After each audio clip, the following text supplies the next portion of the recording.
Okay. Welcome, friends. We're going to get started with a video this evening, and it's not a musical video in the same way we've done before, but this one should help frame our entry into thinking about what is next. What are our next steps? How might we move into action?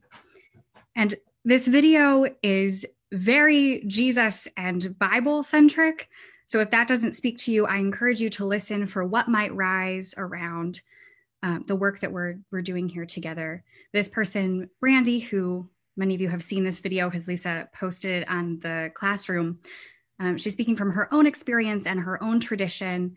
And Jesus is a really important part of her spiritual life, but particularly the ways in which Jesus calls us into right action or justice-centered action and what that might look like for us in the times that we're in now. And so with that framing, I'm going to share this video with you all. The transcript is up in the upper right-hand corner so you can follow along there. I know Brandy speaks pretty quickly, and I'm also going to put on closed captions. The Spirit of the Lord is upon me, because he has anointed me to bring good news to the poor. He has sent me to proclaim release to the captives and recovery of sight to the blind, to let the oppressed go free, to proclaim the year of the Lord's favor. Luke 4:18 and 19. So I guess Jesus was woke, even if his people stay sleeping. Asleep may actually be a generous word to describe God's people. It's more likely that willfully ignorant or actively oppressive more fit us in this moment. And that's a problem. It's a problem because justice isn't a side project for Jesus. It isn't a trend or a bandwagon to be jumped on. It isn't a single action, election, or moment. Justice isn't a 4-week sermon series, a weekend conference, or an onslaught of anti-racist books. Justice is the narrow path, the way that leads to life and life more abundant. But it also led to Jesus' death. See, we might expect Jesus' inaugural sermon to be about saving souls, but it isn't. He shows up talking about overturning systems of classism, ethnocentrism, disease, and evil, all while connecting it to a proclamation of good news. The people in Jesus' day lived devout and religious lives that were hyper-spiritual and consequently disconnected from the social realities that marginalized people around them. Jesus was trying to reorient people who had traded justice and holistic faith for vague religiosity. Our spirituality is no different in the West. We're obsessed with an intangible Jesus that mysteriously subsides in our non-literal hearts. And we're focused on individual salvation to go to a place that we know nothing about after we die. And consequently, we live unjust lives as though life on earth and the ways we interact with the oppressed in our society don't matter. The problem is that Jesus didn't spend his time simply administering to the invisible world or engaging with spiritual cliches. He didn't claim to care about people's souls or spiritual lives while actively ignoring the conditions and lived experiences that directly impacted the health of their souls. Holistic health and healing isn't spiritual, it's holistic. And Western Christianity, in contrast to Jesus, has become a master of isolated soul care while neglecting the body and the mind. The latter two are deemed too political because they're connected to racist, classist, patriarchal, ableist, and heteronormative structures that we benefit from. Jesus wasn't ignorant from the culture he lived in to focus on saving souls. He was deeply critical of it and insisted that justice was at the center of his gospel. He knew the oppression happening in his community and invited his disciples to recognize their environment, ask questions about it, and respond to create a different world. So yeah, Jesus was woke. To be woke is to know the theoretical ins and outs of our world and to recognize that the stories that we've been told about are not the whole picture. In a world dominated by stories, knowledge, activity, and cultural norms of cisgendered, heterosexual white men, we must ask the question, what are the impacts of this narrative, both historically and presently? Jesus asked questions like this, and he saw oppression and held people and systems responsible. He invited his disciples to unlearn their cultural norms and wake up both to the spiritual and physical realities around them. He often said the phrase, "You've heard it said, but I say to you," to help his disciples dismantle the cultural messages that they'd received that were inconsistent with Jesus' kingdom. And if those guys who spent every day in the physical presence of God didn't get it, we ought to be slow in assuming that Jesus doesn't have some unlearning for us to do in our society. If Jesus invited people in his day to check their privilege, even as an occupied people, we are not above the same invitation. I think Jesus might want to wake us up to how our society functions. Being woke means to be aware of the apparatuses of the white cis heteropatriarchy and responding to create equity and elevate human dignity. And it's not easy. A phrase like "you've heard it said, but I say to you" implies that the things that we know, live, practice, and believe deeply may either be untrue or not be the whole story. And it's easier to stay as we are. Getting woke is a revolutionary act of resistance against systems and structures that would strip humans of their inherent value. It's a journey that we take with others to join Jesus in the holistic healing of the world. It is the real work of the cross of Jesus, to see that the world would be restored and renewed, and buried the sin and death of all of it, to be resurrected to new life together.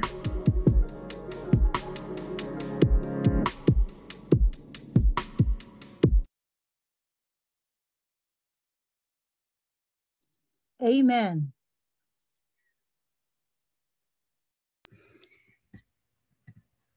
I invite friends to put in the chat at this time, what is rising for you after watching that video?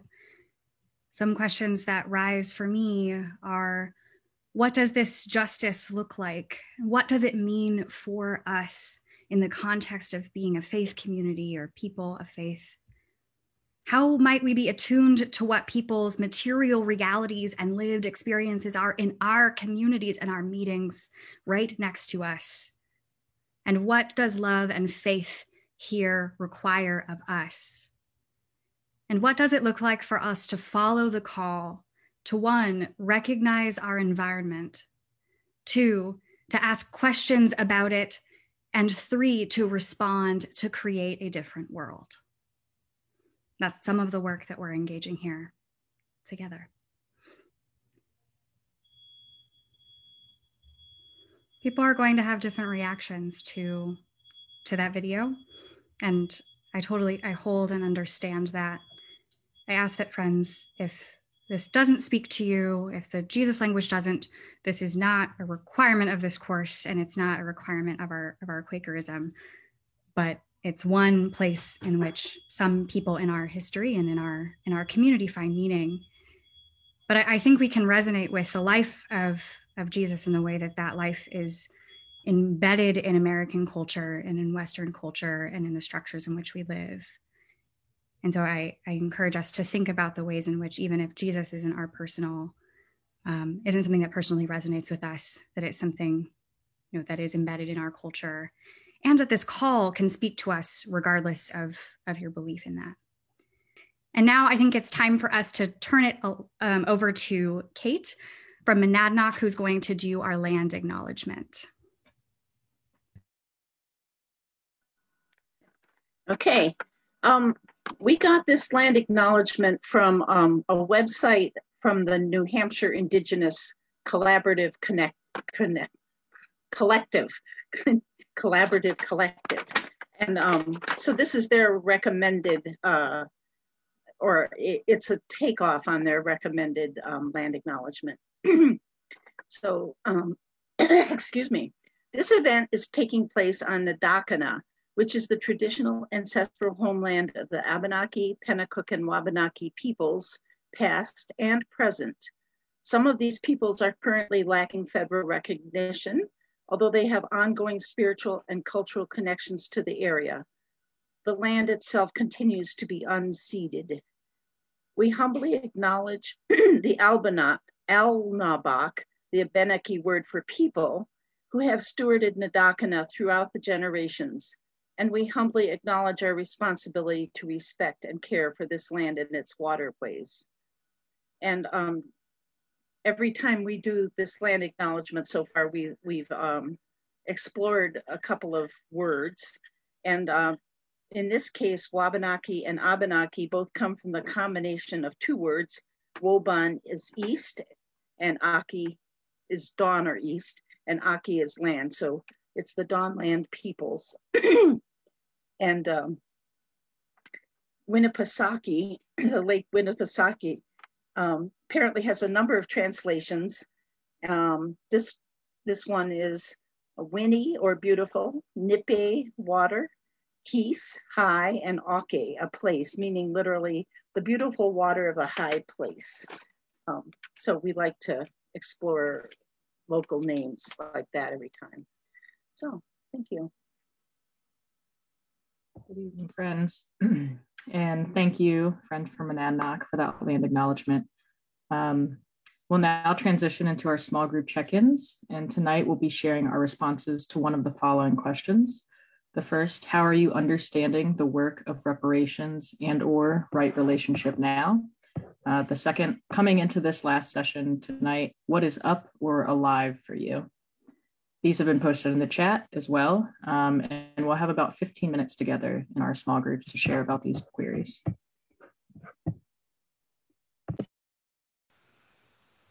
Welcome back, friends. Thank you. Welcome back, everyone. Thank you for rolling with a countdown clock and a timer ending at different times. We're glad you're back here. I'm going to just take a few minutes and talk about what we're going to do tonight, and then we'll do it. So the goals for tonight are to further our understanding of right relationship, to develop skills for working through resistance, and to get into some action planning and what next steps might look like. So we did the welcome and the land acknowledgement. You just had the small group check-in. I'm doing the overview. Aham and Brianna are going to talk briefly about some aspects of money and culture that we felt important to lift up. And then we're going to spend the bulk of our time tonight in breakout rooms exploring some different topics. We'll do a share back, we'll do a closing, and we're asking folks to fill out evaluations, and we'll talk more about that later. And the breakout rooms, if you didn't get a chance to see the email I posted on the classroom, we've got 4 different topics because we wanted to offer a lot and let people choose what's going to work for them. So Brianna will be reading a spirit-led conversation exploring the various ways we as spiritual beings living a human experience are in relationship with the earth and all other creation. Aham will be hosting a room that is focused on spending our power in the service of justice and liberation. What is our responsibility with the wealth placed in our care? How can we as friends hold each other accountable in funding the Underground Railroad of our generation, or reparations? Emma will be leading a group discussion where we imagine ways in which reparations can happen outside of money and wealth. And what are the pitfalls of utilizing money and wealth as a form of reparations? What is at stake or what could be lost when we do this? What are alternatives? And Jen and I will be hosting a room that looks at how do we move from land acknowledgements, which many of our meetings have started to do, to actual reparations work, and sort of what are some of the steps in between those spaces. When we move into these groups, you will have a chance to choose which group you want. If you know that that technologically may not work for you or is challenging, at any point in the next 10 minutes, you can just put in the chat which room you'd like to be in, and Jen and Ryan will make sure you get into that group. So that's kind of our flow for this evening. And I'm now going to turn it over to Brianna and Aham, who are going to talk to us a little bit about some parts of money and culture before we move to those rooms. Good evening, friends. So I have 2 brief reflections to share with you. One is about moving from guilt to joy, and the other one is about accountability and nudging. So I had spoken before earlier in the course about kind of entering this course thinking about reparations and just like wanting to know, okay, how much is it that I owe? You know, trying to like absolve myself of the guilt, and throughout this course, I've started to move in a different direction, which is moving towards a sense of sharing my gifts, sharing the powers or the gifts that I have been given. Tiffany Jewell, the author of This Book is Anti-Racist, talks about spending your privilege. I like to use spending the power because we all have gifts and powers that we were given by spirit, by God, you know, whether it's the gift of hospitality or the gift of an able body or the gift of economic stability, and moving in that direction and knowing that gifts are meant to be shared makes me move in the world and in the direction of justice and reparations from a place of joy rather than from a place of shame and guilt. The other thing that I have been thinking about is when a few years ago when I was living in South End, a friend invited me to go to his UU church.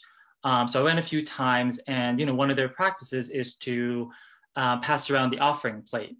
And every month they say, okay, the money, half of it goes to the church and half of it goes to a specific organization that changes every month, whether it's a homeless shelter or food pantry. And so it was this weekly reminder of how the church is interacting with their neighbors. And it got me thinking about our own practices and like what ways do we have in New England Yearly Meeting or in our local meetings that nudge each other or remind each other and keep each other accountable to kind of put our money where our values are. And so hopefully we get to talk a little bit about, reflect a little bit about these questions in the small group.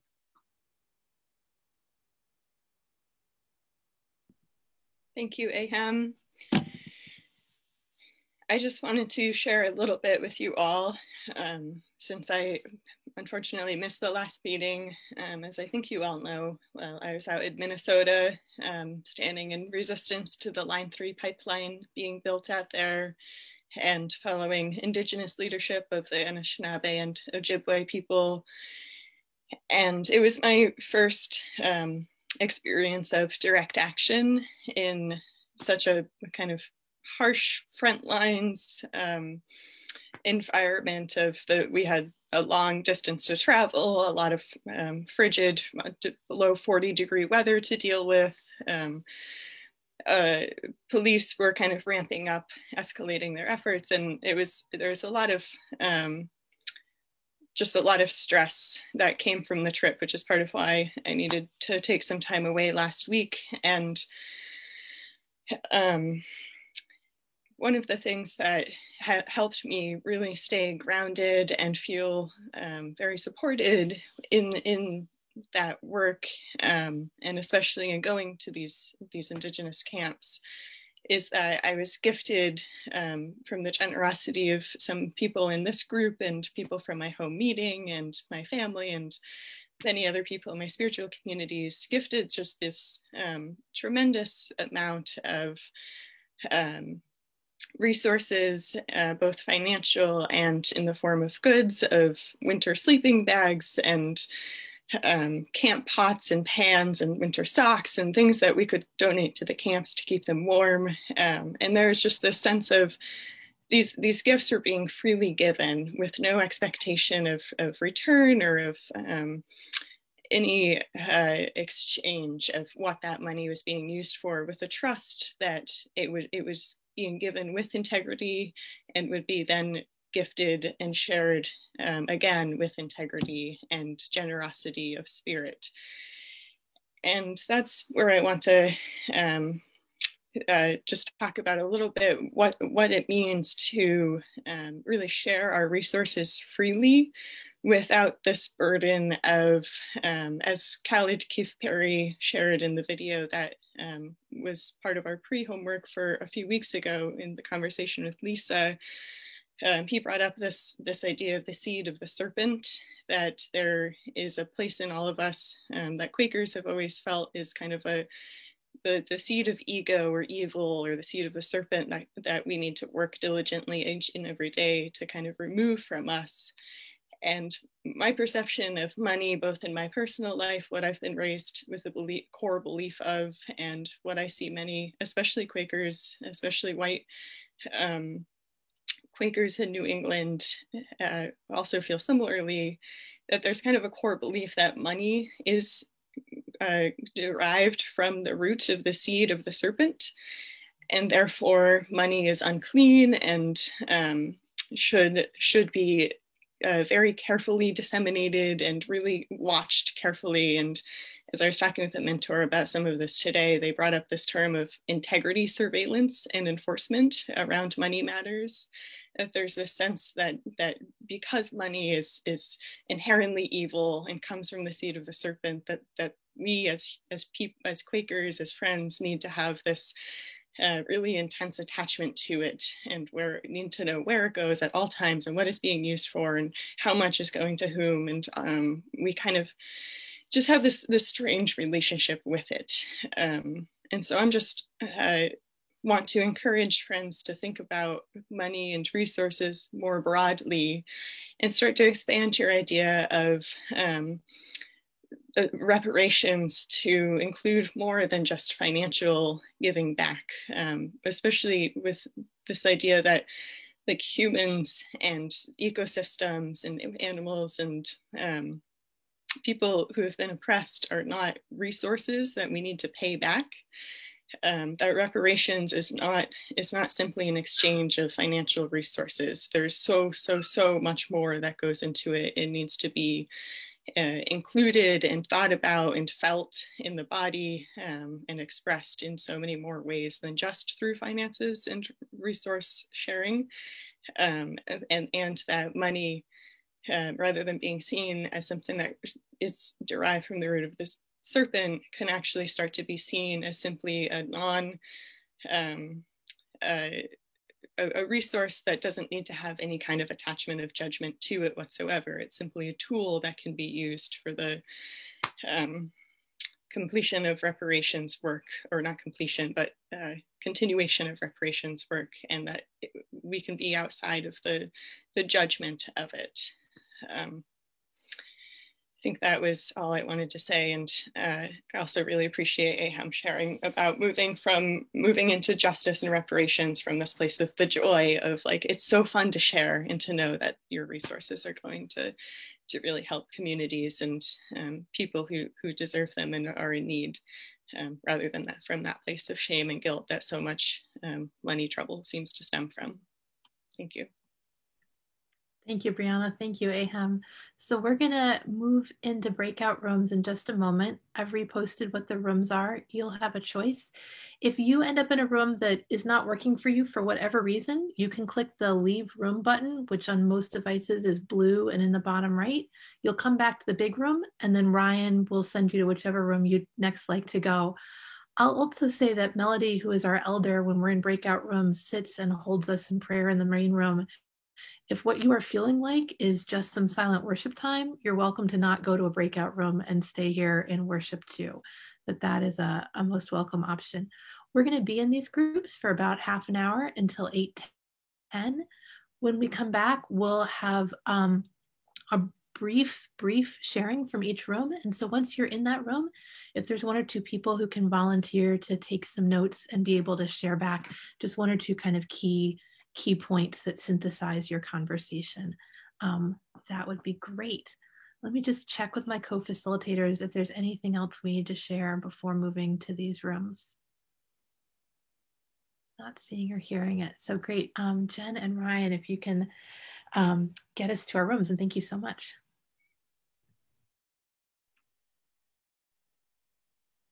Great. I think we've got everyone back. So I'm going to turn this over to Emma, who's going to lead this next part for us. Thanks so much. Yeah, so for the next 12 minutes, we're going to share all of our amazing ideas and beautiful conversations. And I unfortunately have to be the one to tell you to stop after 3 minutes. So we'll just go in the order that the groups, I guess, were listed. And I believe that started with Brianna's. And Jen has just started screen sharing a Jamboard, which some groups might have used. But if you prefer to see more folks and less board, you can move the little slider divider all the way over to the side so you can see more people. I know that was a want in our group, but Jen will be taking notes of what you all share back. So whoever's speaking on behalf of Brianna's group, go for it. Thanks, Emma. Gretchen was our note taker. I can't see you in here, but Gretchen, are you willing to share a little bit? Yes, and I think what was on the board at the end when everybody did it would be important. we spoke out of silence and in a worship sharing attitude. And we talked, everyone had different things to say. One person said they always felt connected, was good at naming, but was yearning to have a heartfelt connection, was stuck in her head, and she wanted to pay more attention and be outside more.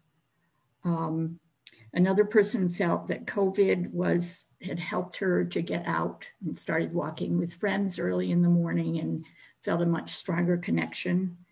Another person had said, found a great joy in being in the garden and nature. Another was a geologist who talked about how blessed he was to be in relationship with the natural world now rather than during the Ice Age when there was no beauty or no life where he could live there. Someone talked about asking permission to be with a rock or allow nature to participate in her heart and in her decision making. We talked about right relationship with the earth needs to have communication, and another person talked about communicating with trees, and the sin of separation is to be separated from the earth, and if we are not separated from the earth, we can know the God within. More. Another friend talked about taking bike rides and how his camera allows him to see the earth better and share his feelings in relationship to the earth.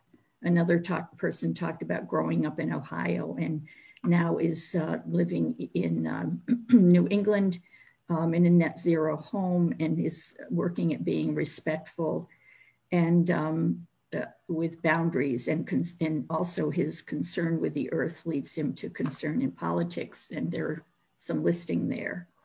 And then we had the next steps that everybody that wanted to could put down, and Brianna has that if she wants to show it, or it could be shared in some other way.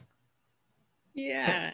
I think we're gonna actually move on to the next group just for the sake of time, but with all these groups, these are great ideas, and if they were captured in some digital form, we'd be happy to post them in the Google Classroom so we all have more time to look at them and let them sink in. I really don't like doing this part, but we just got to listen to everybody for 3 beautiful minutes. So Lisa and Jen, whoever is speaking on behalf of yours, you're on the clock. Go ahead, Andy. Okay. So Lisa did some teaching about the UN Basic Principles and Guidelines on the right to a remedy and reparation. I just put in the chat what those elements are. And then she shared with us how that's being applied to Quaker reparation practices. Those are resources that she has shared with us, so we recommend them to everybody. An emphasis there was on BIPOC leadership, taking the lead of people of color. And we got into a nuanced conversation about the importance of going with what they explicitly ask for and not making demands. And finally, this is an iterative or cyclical process of learning, discovering, reaching out, and staying with people in this work. There's much more to say, but I'll stop there. Thank you, Andy. I think Hillary is from my group and will share for us. Yeah, some of the takeaways that I heard were asking questions about the relationship building that we need to do across difference and across race, and the trust building and the question of what do you need, and then being able to provide that, and then just having at the forefront of our time. I felt like we were talking a lot about like how do we really acknowledge and then apologize, and yeah, so those were my takeaways. If there's somebody from our group who needs to say something else, you may do so or wants to.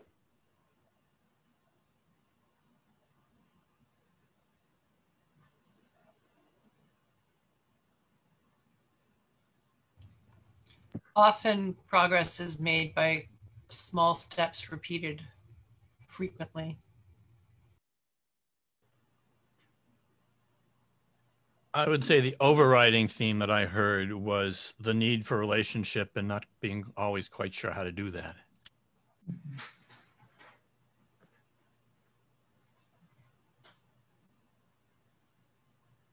Thank you, three. Moving on to the last group, Aham's group. Marilyn took some beautiful notes, and she will share it with us. Why, thank Marilyn. you. Yes, there were three themes. The first one, and spending our power, was the joy of spending our power and how much satisfaction that gives everyone. And that's not just money, but we talked a lot about money, social capital, education, race capital. The second theme was the question of spending the money rightly. And I think a number of people have moved away from trying to get it right, determining what is the best place to put our money and capital, and more just responding to what's in front of us, what presents itself, what moves us, what inspires us. And then the third part was this a need for community to share the joy of sharing, to talk about it with others, to talk about the difficult questions when one is being given responsibility for money or whatever we're spending, how to inform that better and share that with others and not just rely on our own will or understanding. I think it was just a lot of joy in our moving from guilt to joy.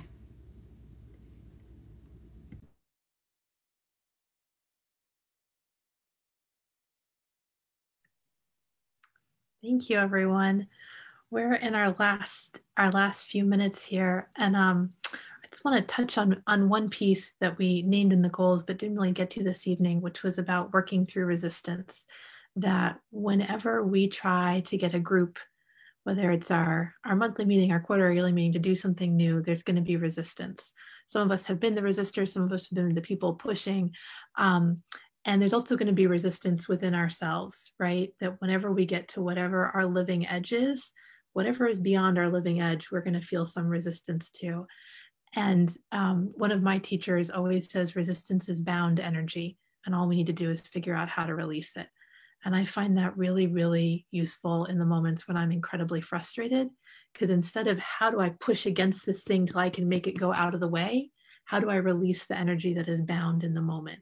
And releasing energy, right? We know sometimes it takes a little nudge and things move. Sometimes it takes a long hugging motion. Sometimes it takes care. Sometimes it takes more information.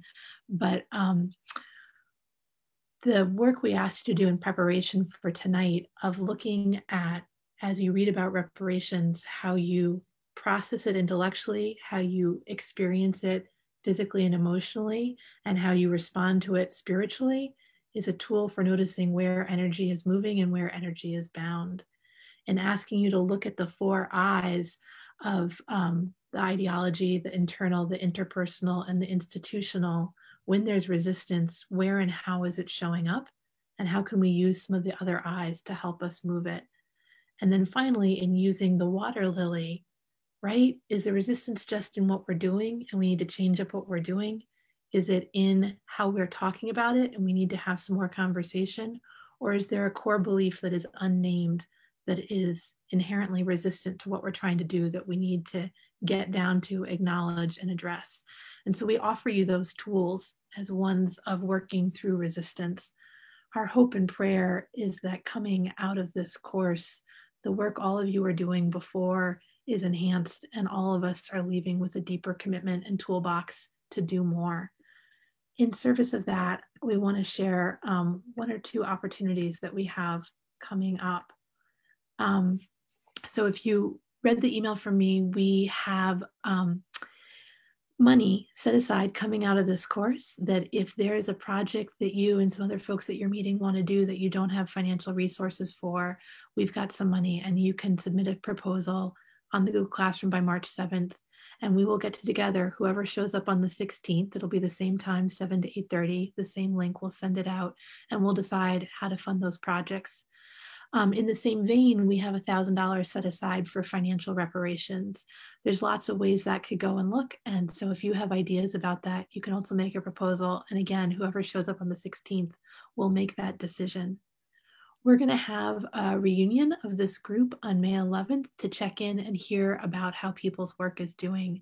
This is happening for two reasons. One, that some stipends for some of the facilitators was supported by the Legacy Grant Fund, and they ask for a sense of how did this program live in people beyond the course. And so we're hoping to gather with you in 2 months and hear how things have moved for you. And then finally, we want to share this course and the materials we've gathered more widely within New England Yearly Meeting. If there's work you have done or reflections you've written, could be artwork, could be writing responses that you've created as part of the homework that you would be willing to share anonymously or with your name on it, please send it to us. We would love to put together something to share in the newsletter. And I know that LJ Boswell, who's been a participant in this course, is also writing a monthly column about how not just individuals, but meetings are taking action around the yearly meeting. And I'll repost LJ's contact information on the Google Classroom, but we want what we've been doing here to go out, and anything you're willing to share, we would welcome receiving. We're going to take just a moment to be with each other in closing, and then we're going to ask you to take a few moments to fill out an evaluation. And by way of closing, what I'm going to ask folks to do is to scroll through the screen, and if you're able to have your camera on, and to just take a moment to appreciate all the other people who showed up with you to do this work put before us by Spirit. So we'll just have a moment or two of silence and appreciation for everyone who showed up here.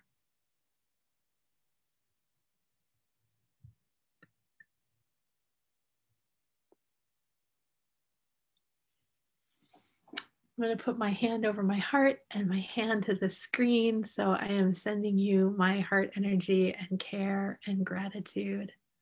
I am grateful for all of you and being here.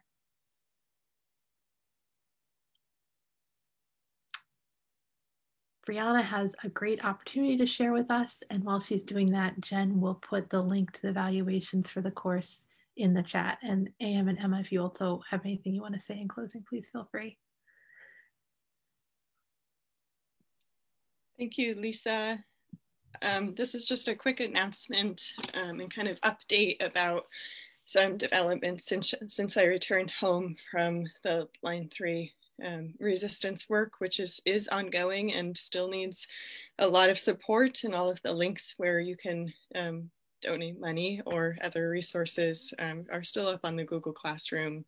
And you can also feel free to reach out to me, which I can share my email address also in the Google Classroom if you have more questions about how to support that work, specifically for Line 3. And on a more personal note, that project that has continued to spark a leading in me to move more fully into direct action work full time. And in order to do that, a big life shift is really required.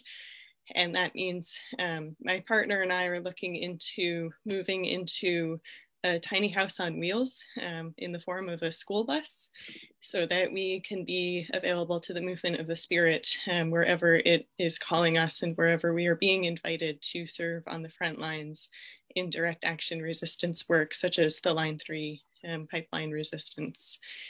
And this is a really big shift for us in lifestyle and financially. And we just wanted to put it out there to the community as kind of a crowdsourcing fundraiser opportunity that we don't necessarily, we're not asking for money necessarily, but we wanted to invite people, if you have like old appliances or lumber or any sort of materials to contribute, or know somebody with a school bus, just to be in conversation about how we could be supported, and any money that is raised to go towards this bus conversion and to support our ministry we'll also be setting up something called a resistance fund, which that money will be used to support all of our work on the front lines of these direct action movements. And at least 10% of it will turn into donations that will go directly to supporting the direct action camps and Indigenous leadership. And there's a lot more information on the Releasing Ministry Alliance page that we've set up. And there are links to how, where you can support. And if you have any questions, feel free to reach out to me directly after reading through everything. But just wanted to put that out there as an option, a way that you can support both me as an individual and my ministry, and also continue to support direct action movements such as the Line 3 resistance movement and many, many others that we will be sharing with you throughout. I'll post the link here in the chat, and I'll also, oh, thank you, Jennifer, or Jen. And I will also post it on the Google Classroom.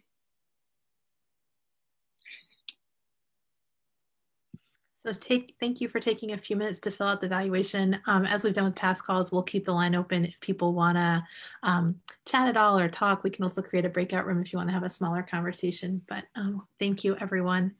Thank you, Ryan, for helping us out tonight. Thank you, Lisa. Thank you. Thank you. Thank you all. Thank you. Thank you, everybody. Wonderful. Thanks, everyone. Everyone, especially the leaders. Thank you. So good to be with you all. It's been very important. Mm. Brianna, do you have what a great team from your bus? What was the question? Do you have specs from what you want from your bus? Yes, yeah, they're all listed. Okay. Siobhan's got the hookup on buses. Siobhan, don't you actually work for? I work for the MBTA. Yeah, no, I legitimately have the hookup on buses, and I'm a UMass Transit alumni. Like, I can hook you up with all the buses nationwide. So I'm gonna need. Yes. I knew I was putting it out to the right group. It was like 30 seconds between ask and hookup. That's great. Right.